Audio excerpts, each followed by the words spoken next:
Would be able to answer correctly.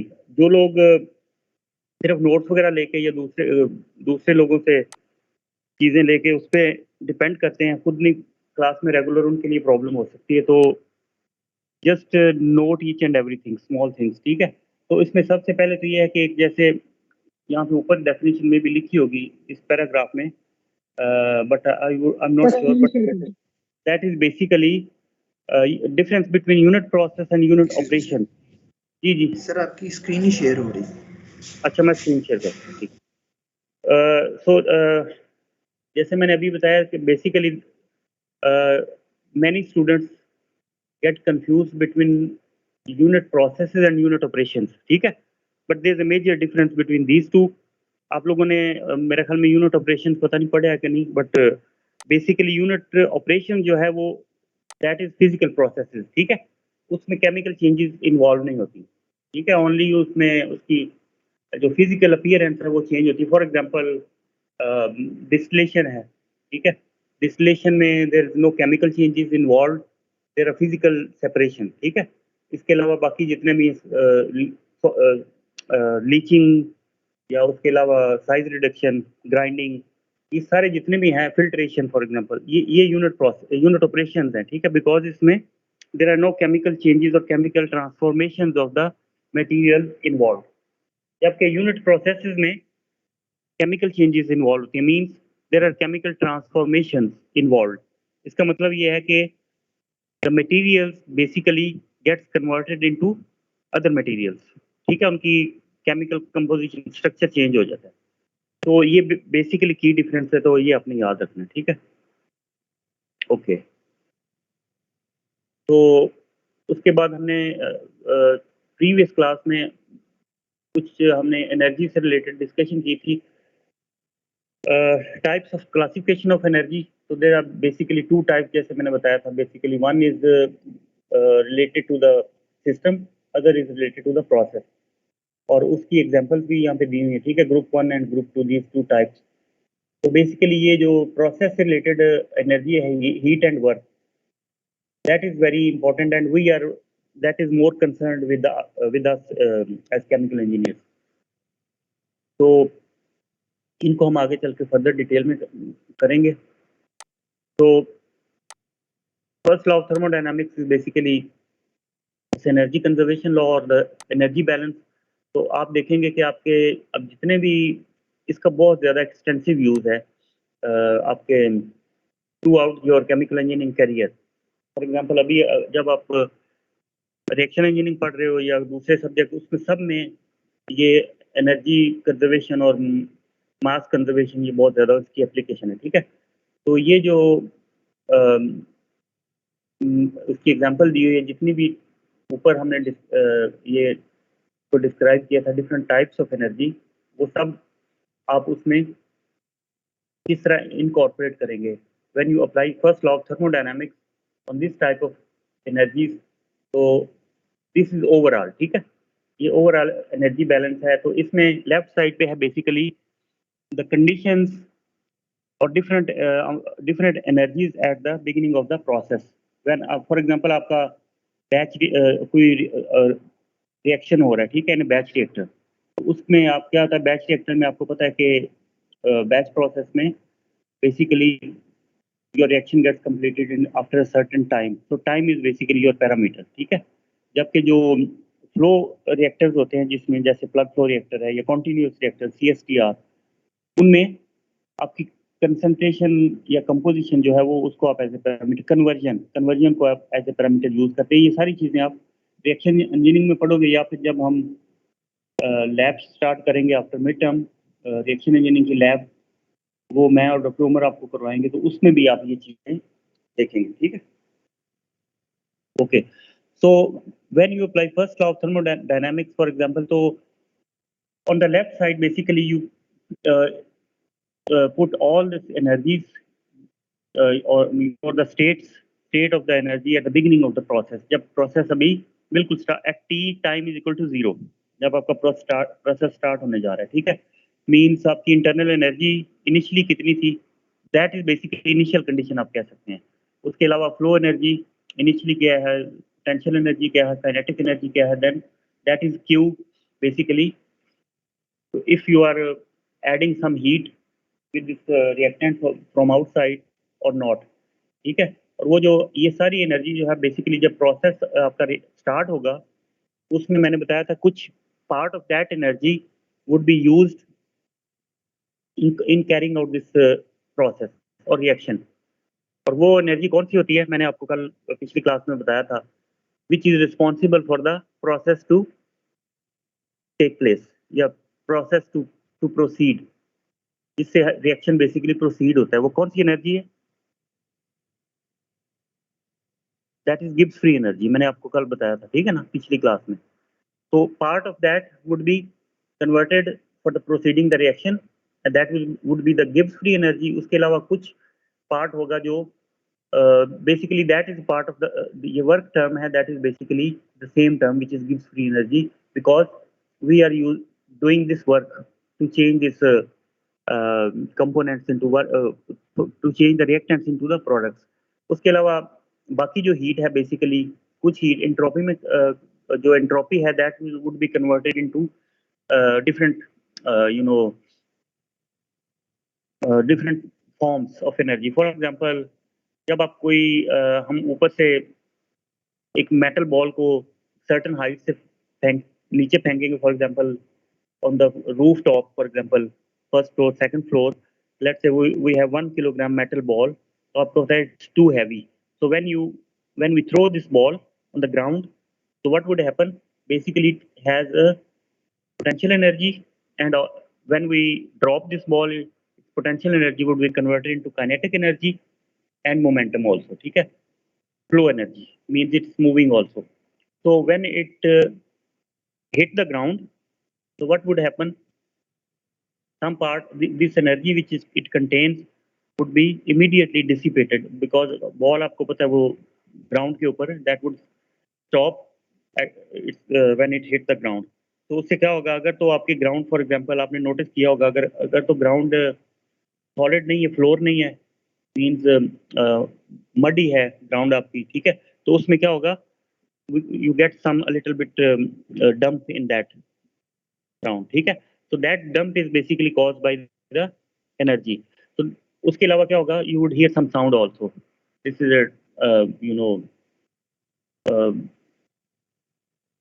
when this ball hit the ground there will be some sound.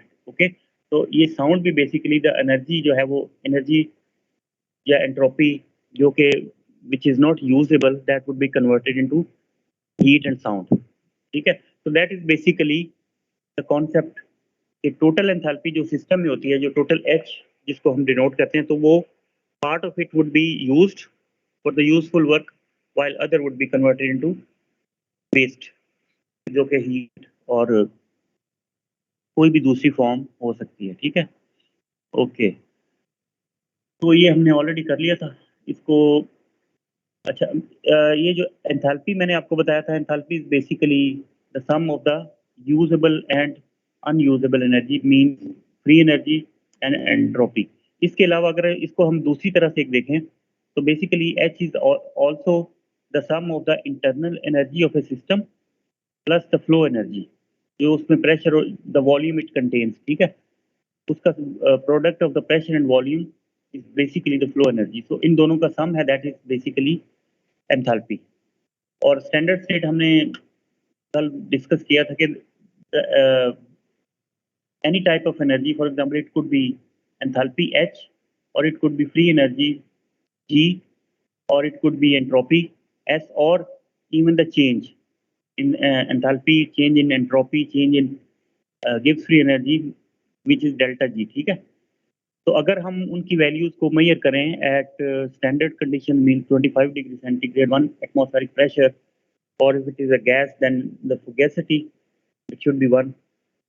So then that value would be called standard. This state would be called standard state when the temperature is 25 degrees centigrade and pressure is 1 atmosphere. So that state is called standard state, and the quantities which we measure at that state is called standard state quantities or standard state properties.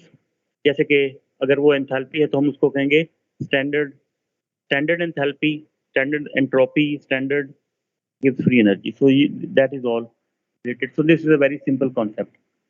उसके बाद next that is very important, ये जो heat of reaction है basically, ठीक है। तो हमारे लिए बीइंग केमिकल इंजीनियर और केमिकल प्रोसेस में जो है heat of reaction is very important. तो वी ऑल नो दैट ये आप सबको पता है कि if the reaction is exothermic, some reactions are exothermic, some reactions are endothermic. अब इसकी एग्जांपल क्या है? एक्सोथर्मिक रिएक्शन जो उसकी सबसे कॉमन एग्जांपल जो है that is a combustion. Combustion में हम क्या करते हैं, कोई भी हाइड्रोकार्बन फ्यूल लेते हैं that consist of hydrogen and carbon. So hydrocarbon molecule basically consists of the H and C atoms, carbon and hydrogen atoms. So when they react with the oxygen from the air, so what they form, basically oxidation takes place. तो उसमें basically क्या होता है कि जो carbon है that reacts with oxygen and form CO2 और CO, जबकि जो हाइड्रोजन है that reacts with the oxygen to form water. So basically there are two जो है important constituents of combustion products, that is water and CO2, ठीक है। तो जब आपका फॉर एग्जांपल अगर किसी रिएक्शन में ये दो प्रोडक्ट्स बन रही हैं plus we have a lot of heat, so then this is basically a combustion process. So combustion is basically a chemical reaction, but if you are asked to differentiate between the chemical reaction and the combustion, so you can say that basically combustion is a chemical reaction which is always exothermic or highly exothermic. Combustion cannot be endothermic, ठीक है। तो because chemical reaction overall तो endothermic भी हो सकता है and exothermic भी हो सकता है, but combustion would always be exothermic. ये आपने ये चीज याद रखनी है, ठीक है। तो ये तो एग्जांपल हो गई एक्सोथर्मिक रिएक्शन की। और अगर एंडोथर्मिक रिएक्शन है फॉर एग्जांपल, उसकी एग्जांपल है रिफॉर्मिंग, मीथेन स्टीम रिफॉर्मिंग। आपको आप सबको पता होगा या आप उसको पढ़ेंगे तो बेसिकली जब हम मीथेन या कोई दूसरे हाइड्रोकार्बन मीथेन को स्टीम के साथ कैटालिटिकली रिएक्शन करवाएंगे तो वो क्या होगा, that would be converted into hydrogen gas. तो basically it is called reforming and that is highly endothermic process. तो इसके लिए आपको बाहर से बहुत सारी हीट चाहिए होती है, ठीक है। तो these are two examples of the endothermic and exothermic. जी सर ये ऊपर पैराग्राफ में एक वर्ड लिखा है फ्यूगैसिटी, इसका क्या मतलब है? ये फ्यूगैसिटी होती है basically if your reactants are in gaseous form, ठीक है। तो basically this is the ratio of the I think partial pressures of the reactants and the products, or the maybe concentration of the reactants and the products. At the moment I'm not sure, but इसको आगे हम next paragraph में हम पढ़ेंगे। इसके इस chapter के and पे इसको थोड़ा फर्दर डिटेल में डिस्क्राइब किया हुआ है, तो इसको हम लेकिन अभी आप टू अवॉइड कंफ्यूजन इसको आप छोड़ दें because this is written in the bracket. So this is additional information. Basically standard state पे ये दो इन्फॉर्मेशन काफ़ी होती है, temperature and pressure. These are two key parameters which are use for the standard state. तो fugacity को अभी for the time being आप छोड़ दें। Okay, so I just gave you two examples of the endothermic and exothermic reactions. तो इसमें endothermic और exothermic reaction में ये साइन है, sign convention is very important. तो ये आपको अक्सर जो है कंफ्यूजन हो सकता है। तो नॉर्मली एक्सोथर्मिक जो रिएक्शन है उसमें हमें फील होता है कि एक्सोथर्मिक में B it would be positive, but basically exothermic reaction जो है उसमें हीट सिस्टम में से आपके या प्रोसेस में से रिमूव हो रही होती है, ठीक है, बाहर जा रही होती है। तो that why it is always represented by negative sign. तो जब आपको डेल्टा एच के साथ या एच के साथ नेगेटिव साइन नजर आए तो यू शुड इमीडिएटली अंडरस्टैंड कि योर रिएक्शन जो है दैट इज एक्सोथर्मिक, में से हीट बाहर जा रही है। ऑन द कॉन्ट्रेरी अगर आपका प्लस साइन है डेल्टा एच के साथ, दैट मीन्स कि you have to the heat is being added to the system. Addition की वजह से this is a plus sign. तो ये आप लोगों ने ये चीज़ याद रखनी है कि what is the negative sign, what is the positive sign, what is the endothermic, what is exothermic. So exothermic में system loses heat and endothermic में system gains heat. So loses heat means negative sign, gains heat means positive sign. So when the reactants and the products are in the standard state, the enthalpy change is the standard heat of reaction. If the reaction is a combustion reaction, the enthalpy change is the standard heat of combustion. अब अभी मैंने आपको example में बताया था कि what is the difference between A reaction and combustion. So basically अगर आपने हीट ऑफ रिएक्शन को कैलकुलेट करना है तो what you would do, it's very simple. Let's say हमारे पास दो रिएक्टेंट्स है A plus B and when they react they form C and D. ये जो आपको यहाँ पे नजर आ रही है ये एग्जांपल, ठीक है, ये एग्जांपल रिएक्शन है. तो इसमें let's say small a moles of A reacts with the B moles of B to make C moles of C plus D moles of D. So we have two reactants, two products. So basically each of these reactants and products, there are certain enthalpy associated with them.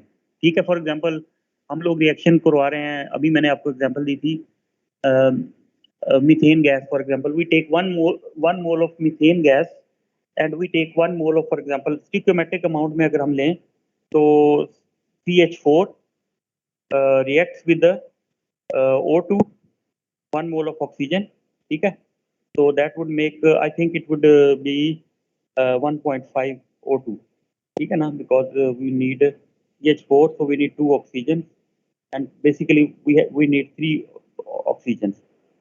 3 oxygen का मतलब है 1.5 O2, ठीक है ना, because आपको पता है कि हम उसके मोल जो 1.5 कोएफिशिएंट है उसको मल्टीप्लाई करते हैं उसका जो मॉलिक्यूलर उसका जो नंबर होता है, ठीक है.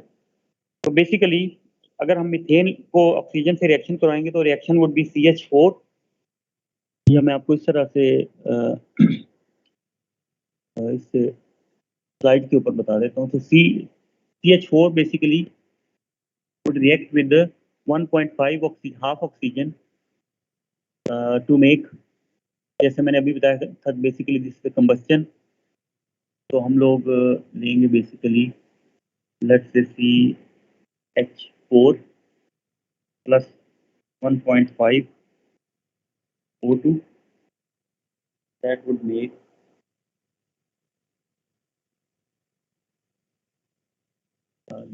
Q, ठीक है. So CH4 reacts with the half or 1.5 O2, that would make CO2 plus 2H2O. 2H2O. I think it's a balance of two. So we have 2 oxygen here and 2 oxygen here, so basically 4 oxygen. So I think we need to do 4 here, 2 here. So yes, now it's balanced. So we have this reaction. So this is basically a combustion reaction. So इसमें we have to write plus heat. So that is a combustion of methane. अब इसमें ये जो methane है, 1 mole of methane, it has certain amount of enthalpy associated with that. That is basically called in joules per mole. ठीक है, जो enthalpy है उसको मेजर करते हैं joules per mole. तो इसमें जो मीथेन है उसका भी सर्टेन अमाउंट होगा joules per mole. उसके अलावा हमारे पास ऑक्सीजन है, that would also have certain amount, that would be at standard state. ठीक है, स्टैंडर्ड स्टेट को हम लेंगे H. ऊपर आप स्टैंडर्ड साइन डालने में तो यहीं बॉटम पे लिख लेता हूँ, but normally this is a superscript, not a subscript. So maybe we can do it superscript from here. यहाँ पे हम कर सकते हैं इसको. तो basically that is called H. F इसके साथ इसको में F भी होता है, ठीक है, all F, that is called. Okay, चलो इसको अभी छोड़ दें. तो that is the standard state enthalpy of methane. इसी तरह standard state enthalpy of oxygen भी होगी plus standard state enthalpy of all the other.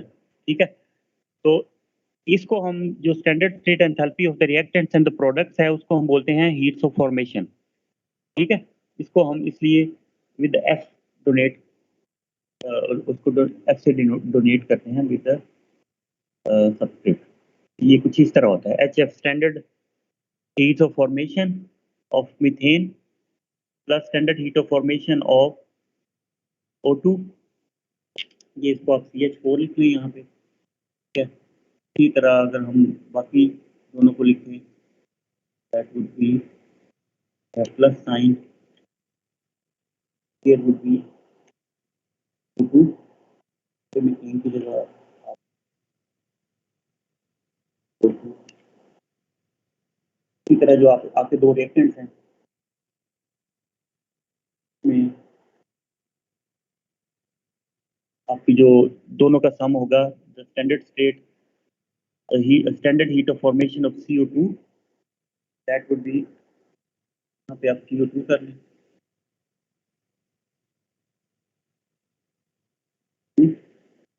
Plus we have state heat of formation of water H2O, ठीक है। तो अब ये जो चारों है इनकी basically they possess certain amount of enthalpy, क्योंकि आप कोई भी मटेरियल लेंगे ना, for example even at room temperature they have certain amount of energy stored in them, जिसको हम सेंसिबल हीट भी सेंसिबल एनर्जी या सेंसिबल हीट बोलते हैं, ठीक है। तो उसकी बिकॉज आपको पता है ना कि बेसिकली हीट और एनर्जी क्या है, आपको पिछले हीट ट्रांसफर में हमने पढ़ा था। बेसिकली एनर्जी इज, या हीट जो है basically it's a kinetic energy, sum of the kinetic energy of the molecules. Means the molecule, ये एटम जो है जब वो मूव कर रहे होते हैं, वाइब्रेशन सॉलिड में वाइब्रेट करते हैं, लिक्विड और गैसेज में वो मूव कर रहे होते हैं, तो उनकी मूवमेंट की वजह से जो एनर्जी है basically kinetic energy, that is basically जब हम उसको सम करेंगे तो that is called heat. For example अगर मैं आप 1 मोल ऑफ उसका लेते हैं हम लोग किसी भी गैस का या किसी भी, लेट्स से वाटर का अगर हम 1 मोल लेते हैं तो उसके अंदर जो है 1 मोल के अंदर जो है जो एनर्जी होगी, kinetic energy of all the particles which are moving, ठीक है, that is basically called heat. तो इसकी वजह से even at the room temperature the material have certain amount of heat और एनर्जी एसोसिएटेड विद देम। अब मैं आपसे क्वेश्चन करता हूँ, आप में से कोई अगर वुड लाइक टू आंसर कि इज इट पॉसिबल कि किसी भी मटेरियल की एनर्जी उसके अंदर जीरो हो जाए? Is it practically possible? The material have zero energy in it, और अगर पॉसिबल है अंडर व्हाट कंडीशन? जी जी, थ्योरेटिकली पॉसिबल है, प्रैक्टिकली नहीं। कैसे? थ्योरेटिकली मतलब वो क्या कहते हैं इसको, जीरो केल्विन टेम्परेचर उसने। हाँ, ये मैंने आपको हीट ट्रांसफर हमने शुरू में डिस्कस किया था। जीरो एब्सोल्यूट जो है ना, एब्सोल्यूट आपको पता है that is practical is not achievable, ठीक है। ऑल्दो एब्सोल्यूट जीरो के बहुत पास तक टेम्परेचर साइंटिस्ट ने अचीव कर लिया है, but not and it's physically not possible to achieve zero absolute.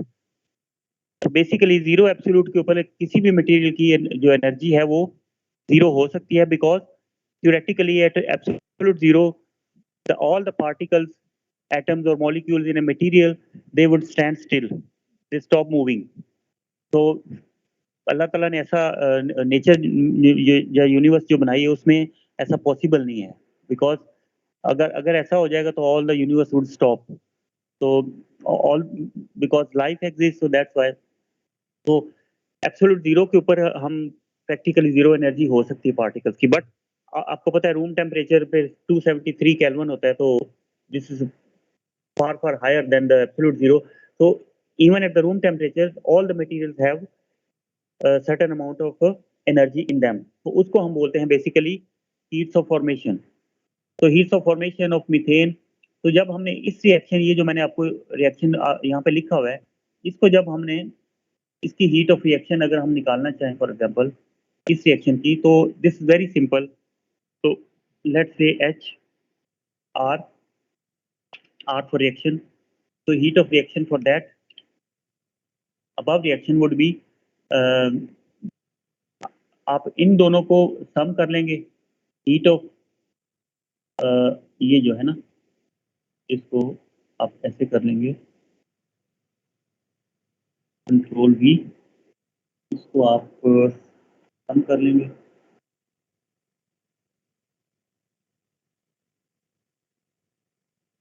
यहाँ पे माइनस हम करेंगे heat of, or sum of the heat of formation of the reactants. तो बेसिकली हीट ऑफ रिएक्शन को कैलकुलेट आप कैसे करेंगे? From the heat of formation, it's very simple, sum of the heat of the formation of the products minus sum of the heats of formation of the reactants.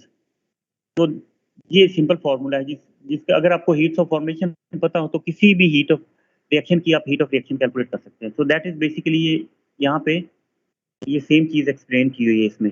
ये एक general reaction है जो मैंने आपको इसमें ये एग्जांपल दी है इस रिएक्शन की, कंबस्शन ऑफ मीथेन, जबकि इसमें एक जनरल रिएक्शन दिया हुआ है ये A moles of A plus B moles of B plus C moles of C। अच्छा, इसमें एक चीज़ का आपने ख्याल रखना है कि मैंने आपको जो भी एग्जांपल दिए थे इसमें आपने जो हीट्स ऑफ फॉर्मेशन है उसको उसके नंबर ऑफ मोल्स जो आपको बैलेंस इक्वेशन में से मिलेंगे उसके साथ मल्टीप्लाई करना है। जैसे फॉर एग्जांपल इस यहाँ पे मीथेन का 1 मोल है तो यहाँ पे 1 मोल आएगा, ठीक है। अब ऑक्सीजन के कितने मोल्स हैं? वी हैव 2 मोल्स, तो ये ऑक्सीजन के साथ यहाँ पे we have to multiply by 2, जबकि इस साइड पे दे आर 1 ठीक है। तो जितने भी आपको बैलेंस इक्वेशन में जो स्टोइकोमेट्रिक कोएफिशिएंट्स मिलेंगे या नंबर ऑफ मोल, उसको आपने फिर उसकी हीट ऑफ फॉर्मेशन को उससे मल्टीप्लाई करना है, then you have to add. तो बेसिकली ये आप ऑब्वियसली रिएक्शन इंजीनियरिंग में भी इसको पढ़ोगे, तो ये बेसिकली ये फॉर्मूला वही है जो मैंने यहाँ पे इस डिफरेंट फॉर्म में लिखा हुआ है, ठीक है। तो यहाँ पे समेशन साइन आप डाल दें, तो that is basically heat of formation of this reaction. तो आप हीट ऑफ फॉर्मेशन से हीट ऑफ रिएक्शन को कैलकुलेट कर सकते हैं। तो डेल्टा इसलिए लिखा होता है यहाँ पे because there is always changes involve. हमारा केमिकल प्रोसेस ये रिएक्शन है ना, उसमें चेंजेस इन्वॉल्व होती हैं, ठीक है ना। जो मैंने आपको बताया था कि शुरू में H would be different, after the reaction H would be different, इसलिए we always use delta sign with the enthalpy, entropy and free energy with all, because there's always a change involved. We talk about the change. So values of heat of formations per mole can be found from the reference for thermodynamics data. So fortunately ये most of the chemical reaction अभी तक जितने भी हैं उसमें इतना scientist ने बहुत सारी रिसर्च करके बहुत सारा डाटा कंपाइल किया हुआ है, तो आपको ऑलमोस्ट लिटरली हर एक जो एलिमेंट है उसकी या कंपाउंड है उसकी हीट ऑफ फॉर्मेशन मिल जाती है फ्रॉम दिस डाटा लिटरेचर। अच्छा, एक अब मैं आपको एक और चीज़ बताता हूँ, for example that would be also very interesting, वो बुक में नहीं है। लेट्स से CH4 है। अब CH4 की हीट ऑफ फॉर्मेशन हम किस तरह कैलकुलेट करेंगे? ये जो अगर आपको फॉर एग्जांपल लिटरेचर से नहीं मिल रही तो फिर आप क्या करेंगे? You would take heat of formation of carbon and heat of formation of hydrogen multiply by heat of formation of the hydrogen with the 4 and then add these two। इससे आपको क्या होगा? Heat of formation of methane मिल जाएगी। तो इस तरह भी आप कर सकते हैं। Most of the time you will directly get this heat of formation of all this compounds CH4 O2 and all that. But अगर आपको कंपाउंड की नहीं मिल रही तो फिर आपको एलिमेंट्स की हीट ऑफ फॉर्मेशन लेके उसको आप फिर ऐड करके स्पेसिफिक कंपाउंड की हीट ऑफ फॉर्मेशन निकाल सकते हैं, ठीक है। तो फॉर्चुनेटली आपको लिटरेचर से मिल जाएगी बहुत सारा डाटा, जैसे एक पेरिस हैंडबुक केमिकल इंजीनियर्स की आपको पता ही होगा सबको। इसके अलावा और बहुत सारे डाटाबेस हैं, तो आपको वहाँ से मिल सकता है।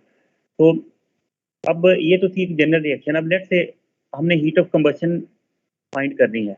अभी मैंने आपको जो एग्जांपल दी थी ये, इसको एज ए रिएक्शन आप ट्रीट कर लें, लेकिन अगर आपने heat of combustion find out करनी है तो उसमें एक चीज़ का फ़र्क है, और वो डिफरेंस ये है कि उसमें आपने, अब आप देखें एक रिएक्शन में ये जो डेल्टा H था, ये हमने उसके साथ पॉजिटिव या नेगेटिव साइन नहीं लगाया हुआ। Just take the difference of these two, sum of the heats of formation of the products minus sum of the heats of the formation of the reactants.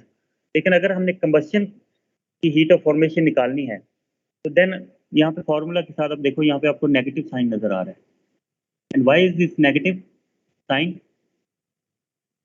आप में से कोई आंसर करो। फिर क्योंकि सर वो अभी आपने कहा था कि all the combustion reactions are always exothermic. Exothermic, yes, शाबाश, ठीक है। बिकॉज एक्सोथर्मिक में डेल्टा एच वुड बी, जो साइन हमने अभी पढ़े थे, ये नेगेटिव होगा जब एक्सोथर्मिक है। तो कंबस्शन इज ऑलवेज एक्सोथर्मिक। इसकी वजह से जितनी भी हीट्स ऑफ फॉर्मेशन है उसके साथ हम नेगेटिव लगाएंगे to show that this is exothermic reaction. तो अब इसी को, ये जो मैंने आपको ये एग्जांपल दी थी, because this is exothermic reaction, because इसमें हीट इन्वॉल्व हो रही है, तो फिर हम क्या करेंगे, ये भी माइनस में आएगा, उसके बाद ये भी माइनस में इस तरह आएगा। आप इसको माइनस कर सकते हैं या प्लस माइनस करके लिख सकते हैं, ठीक है ना, इस तरह भी लिख सकते हैं। सर लेकिन रिएक्शन के अंदर जब हम लोग कंबस्शन रिएक्शन को देख रहे हैं, CH4 + O2 gives carbon dioxide + water. Carbon dioxide और वाटर यानी कि प्रोडक्ट साइड पे तो जाहिर बात है हीट रिलीज हो रही है, लेकिन अगर हम यही रिवर्स में जाएं तो हीट एब्जॉर्ब होगी। हाँ नहीं, लेकिन वो रिएक्शन को हम लोग always we take this negative sign with all this heats of formation. क्योंकि उसके लिए उसकी वजह ये है ना, अगर इट्स क्वाइट पॉसिबल कि हीट ऑफ फॉर्मेशन जो है, फॉर एग्जांपल लेट्स से आपके प्रोडक्ट में से किसी की या रिएक्टर में से किसी की हीट्स ऑफ फॉर्मेशन जो है उससे ज्यादा हो, तो फिर क्या होगा, अगर वो पॉजिटिव साइन में है तो फिर वो आपकी हीट ऑफ रिएक्शन ओवरऑल जो है वो नेगेटिव नहीं आएगी, ठीक है ना। फॉर एग्जांपल ये जो इस एग्जांपल में आप देखें, अगर मिसाल के तौर पे ये जो heats of formation of methane है वो ज़्यादा है than the heat of formation of the CO2 and water, तो अगर वो ज़्यादा होगी तो that means that would be plus sign, ठीक है। तो उससे क्या होगा, फिर आपकी ओवरऑल जो फॉर्मूले में आप हीट ऑफ रिएक्शन कैलकुलेट करेंगे वो पॉजिटिव में आ जाएगी, ठीक है। इसकी वजह से हम सबके साथ रिएक्टेंट के साथ भी इसीलिए लगा रहे हैं, हाँ, नेगेटिव साइन को कंपेंसेट करने के लिए, बिकॉज ताकि वो आपको, जैसे आपको याद है हीट ट्रांसफर में हमने जो Fourier law of heat conduction था उसमें एक नेगेटिव साइन लगाते थे, याद है? क्योंकि हम लोग उसमें डेल्टा टी लेते हैं, तो बेसिकली हमारा जो टेम्परेचर डिफरेंस होता है वो have T1 - T2, T1 is higher than T2। हमने जो, आपको अगर याद हो तो उसको बेसिकली डेल्टा टी होता है T2 - T1, तो because T1 is higher than T2, तो उस नेगेटिव साइन फिर हमारे पास आ जाता है उसमें Q के साथ। तो Q के साथ उसको कंपनसेट करने के लिए हम उसमें भी नेगेटिव साइन लगाते हैं, ठीक है। तो some time you have to use this strategy to make it realistic, ठीक है। जी सर। तो इसकी वजह से अब इसको आप ये पैराग्राफ रीड करेंगे, इसमें में भी ये चीज़ एक्सप्लेन की होगी, ठीक है। बल्कि अगर एक्सप्लेन नहीं भी की हुई, आपको इस एग्जांपल में से ये चीज़ मिल जाएगी। अब ये वाला ऊपर वाला जो फॉर्मूला है ना, अब मैंने आपको यहाँ पे ये भी एग्जांपल दे दी है, इसमें एक बड़ी अच्छी एग्जांपल ये बुक में दी हुई है, ये वाली, ठीक है। अब इसमें देखो, it is important that the physical state of all components be the same in all values of heats of formation of combustion. इस पैराग्राफ, इस लाइन का मतलब ये है कि ये जो फॉर्मूला जब आप अप्लाई करेंगे ना हीट ऑफ रिएक्शन कैलकुलेट करने के लिए, तो then all the material should be, you should use all the materials in the same state. For example, अगर हमने मीथेन की एग्जांपल ली है यहाँ पे, तो all should be gases. Methane भी गैस में की फॉर्म में होनी चाहिए, ऑक्सीजन भी एंड योर प्रोडक्ट्स भी। इस वाटर का मतलब है this is not the liquid form but the vapour. अगर आप इस वाटर को लिक्विड फॉर्म में लेंगे देन आपको इसमें थोड़ी सी एक और चीज ऐड करनी पड़ेगी, वो क्या है बताओ, किसी को आइडिया है? सर वो फ्यूजन वाली वाटर के लिए इवेपोरेशन, सोलर के लिए एग्जैक्टली वो इसमें फिर लेटेंट हीट इन्वॉल्व हो जाएगी, ठीक है ना। तो उसमें फिर ये होगा कि आपको पता है कि वाटर जो है उसको लिक्विड से वेपर में कन्वर्ट करने के लिए you need certain amount of heat, ठीक है। तो फिर आपको उसको भी इनकॉर्पोरेट करना पड़ेगा। अगर आप यहाँ पे हम इसको वाटर को लिक्विड फॉर्म में लेते हैं ना इसमें, तो फिर आपको ये जो हीट ऑफ फॉर्मेशन गिवन है that is of the vapour water, तो उसके अंदर फिर आपको जो वेपर से लिक्विड में या लिक्विड में वेपर से कन्वर्ट करने के लिए आपको जो एक्स्ट्रा हीट ऐड या रिमूव करनी पड़ेगी, उसको इसमें आपको फिर एडजस्ट करना पड़ेगा। तो इस वजह से ये जो पैराग्राफ है इसका मतलब ये है, for accurate calculation of the heats of reaction you make sure कि all the components, reactants and products are in the same physical state. ठीक है ना।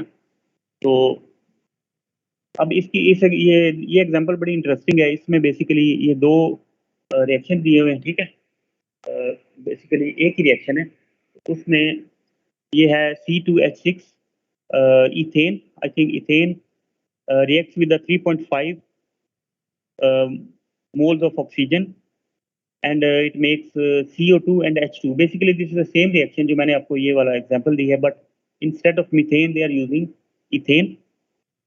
अब इसमें आप ये जो G आपको नजर आ रहा है, that indicates that all of these materials are in gas state, ठीक है। ये तीन गैस में है। अब वाटर जो है वो लिक्विड है फॉर एग्जांपल, ठीक है। अब उसमें फिर ये है कि वाटर को लिक्विड को गैस में कन्वर्ट करने के लिए अब ये देखो डेल्टा जो है ना H फॉर द कंबस्शन, वो अब अगर आप वाटर को लिक्विड में लेते हैं तो वो 372 है, ठीक है। लेकिन अगर आप वाटर को गैस फॉर्म में लेते हैं देन दिस वुड बी -341, तो ये वैल्यू चेंज होगी। अब उसकी वजह क्या है? Because latent heat of vaporisation of 3 moles, because water के यहाँ पे 3 मोल्स है ना, तो 3 moles of water is 31.56 kilo calories per gram पर मोल। तो 3 मोल्स ऑफ वाटर जो है उसको वेपोरेट करने के लिए हमें इतने किलो कैलोरीज एनर्जी चाहिए, ठीक है। तो अब इसकी वजह से इसमें अगर 341 जो है इसमें ऐड कर देंगे तो वो फिर बिकॉज अच्छा ये आपको थोड़ा सा ऑपोजिट नजर आ रहा है, बिकॉज नॉर्मली तो वाटर जब वाटर लिक्विड फॉर्म में होगा तो ये कम होनी चाहिए ना, कम होनी चाहिए, ज्यादा होनी चाहिए? सर ज्यादा होनी चाहिए क्योंकि ज्यादा एनर्जी रिक्वायर है। ये तो एनर्जी रिक्वायर्ड नहीं की बात नहीं, देखो ना, अगर वाटर लिक्विड स्टेट में है तो आपको वेपराइज करने के लिए एनर्जी ऐड करनी पड़ेगी ना, हाँ ठीक है ना। लेकिन लिक्विड में आपको ये वैल्यू ज्यादा शो हो रही है, यहाँ पे 372 है बेसिकली। तो अगर वाटर गैसेस फॉर्म में हो तो फिर वैल्यू ये ज्यादा होनी चाहिए लॉजिकली इस तरह। लेकिन उसकी वजह ये है because of this minus sign. Again ये माइनस साइन का माइनस 372 का मतलब है -372 इज लेस देन -341, ठीक है ना। Is it clear? जी सर। Yes, sir. और sir latent heat of vaporisation या लेटेंट हीट ऑफ फ्यूजन ये पॉजिटिव होंगी ना ऑलवेज? यार देखो, आपको लिक्विड को वाटर में कन्वर्ट लिक्विड वाटर को गैस में कन्वर्ट करने के लिए you have to add the heat. आप उसमें हीट ऐड करोगे ना, ठीक है। पॉजिटिव। हाँ, तो ये इसलिए मैं कह रहा हूँ कि अगर लॉजिकली देखें तो गैस जब वाटर वेपर फॉर्म में है तो ये वैल्यू ज्यादा होनी चाहिए, बट एक्चुअल में ये कम शो हो रही है। बट अगर आप इसको साइन के साथ देखें then this -341 is larger than -372, ठीक है। तो बेसिकली ये जो डिफरेंस है, तो I just leave it up to you. इसको केयरफुली सोचो कि वाई इज इट सो। ये जो मैंने अभी चीज एक्सप्लेन की है, तो कल अगर आपको क्लियर नहीं हुआ तो हम दोबारा नेक्स्ट क्लास में इसको डिस्कस कर लेंगे। But this is a difference basically कि अगर आप उसको कोई आपके इसमें से 2 या 3 या कोई वन ऑफ दीज रिएक्टेंट्स या प्रोडक्ट्स में से कोई डिफरेंट फेज में है than other, then you have to compensate by adding or removing the heat of fusion or heat of vaporization of that material into that reaction to bring all of them in the same physical state, ठीक है। अब जैसे ये ऊपर वाले reaction में water liquid था, उसको हमने गैस में कन्वर्ट किया, then you have to add this minus, इस केस में उसको बिकॉज -372 में जब ऐड करेंगे ना आप +31.56 तो वो फिर ये फिगर आ जाएगी आपके पास, ठीक है। तो इसकी वजह से latent heat of vaporisation, because water का जो 1 मोल है उसकी लेटेंट हीट इतनी होती है, लेटेंट हीट ऑफ वेपोराइजेशन 10.52, लेकिन आप उसके अगर 3 मोल लेंगे, इस केस में हमारे पास यहाँ पे 3 है, तो इसको आप 10.52 को 3 से मल्टीप्लाई करेंगे, दैट वुड बी 31.56। उसको आप इसमें ऐड करेंगे -372.82 में, तो यू विल गेट -341.26। तो आई होप के दैट इज क्लियर नाउ। तो अब ये वाला ये जो चीज इसमें मेंशन की है that is very very important. ये टिपिकल क्विज क्वेश्चन है। क्विज में मैं बहुत ज्यादा पूछता हूँ ये क्वेश्चन, क्योंकि अक्सर स्टूडेंट भूल जाते हैं। और ये आज का जो टॉपिक हमने किया है ना, that is although it's hardly 1 page, but this is very important. इसको आप बड़ी अच्छी तरह से इसको प्रिपेयर करना है आपने, ठीक है।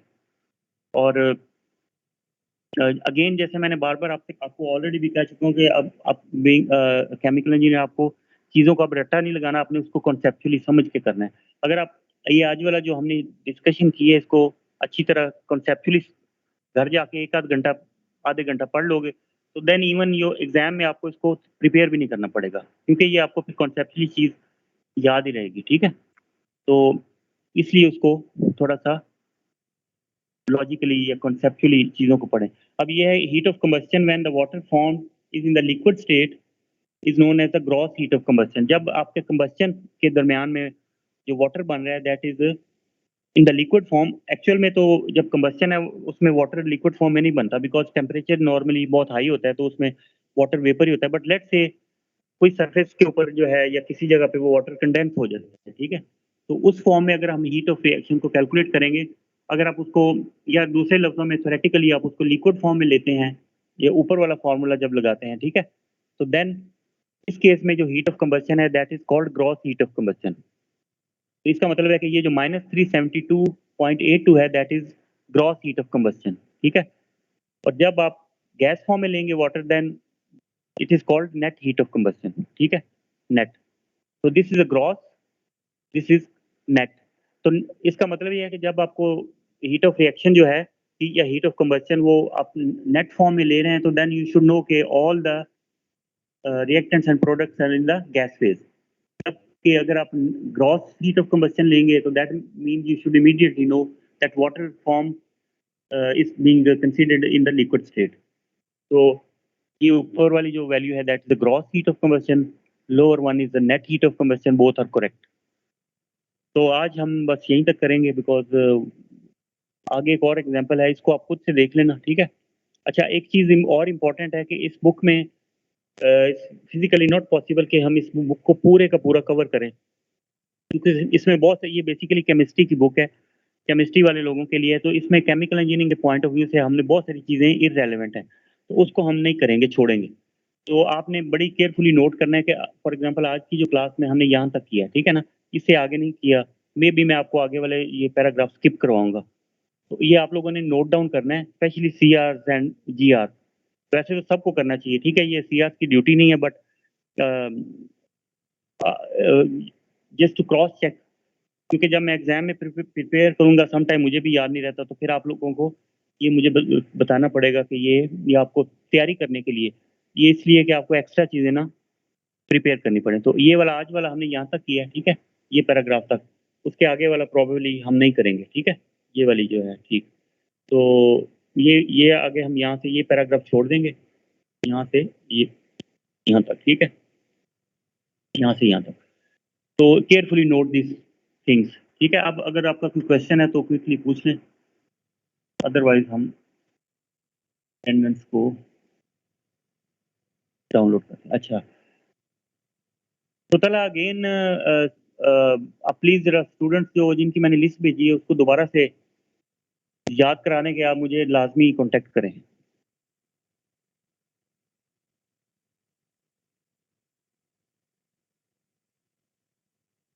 अच्छा, नेक्स्ट वीक आप ये फ्राइडे की क्लास के लिए अगर कोई और दिन डिसाइड करना है, तो मुझे फिर आप वीक के स्टार्ट में बता दें, ताकि हम लोग फिर उसको पहले से ही मैनेज कर लें।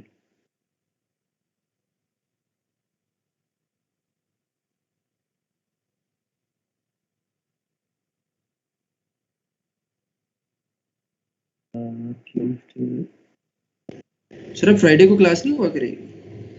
नहीं, वो हमने कहा था यार, फ्राइडे वाली क्लास को किसी और दिन मूव कर लेते हैं, शिफ्ट कर लेते हैं, ठीक है। तो वो आप, मैंने CR से कहा हुआ है, आप देख लेना, अगर कोई और दिन पॉसिबल हो तो ठीक है। अच्छा, इसको इस तरह कर लेंगे, ठीक है। चलें जी, ओके, फिर नेक्स्ट टाइम इंशाल्लाह फिर हम करेंगे। अल्लाह हाफ़िज़। अल्लाह हाफ़िज़ सर।